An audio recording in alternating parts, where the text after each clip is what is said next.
ग्रामीण भागातही आता यांत्रिकीकरणामुळे बैलांची संख्या रोडावत चालली असून पारंपरिक बैलपोळा बैलाच्या कमतरतेने लोप पावत चालल्याचं चित्र आहे।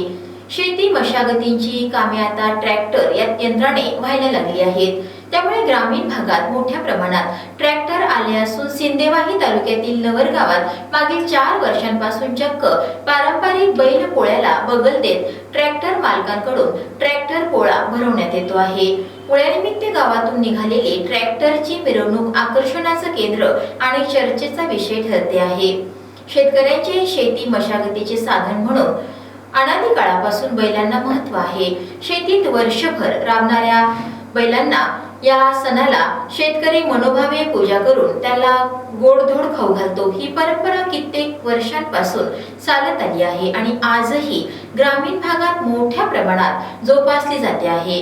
परंतु या परंपरेला यांत्रिकीकरणामुळे काही ठिकाणी छेद दिला जात असल्याचं चित्र आता दृष्टीस पडू लागलंय। परिणामी बैलांची जागा ट्रॅक्टरने घेतल्याने बैल पोळ्यासोबत ट्रॅक्टर पोळ्याचा आनंद साजरा करण्याची पद्धत रुजत चालली आहे।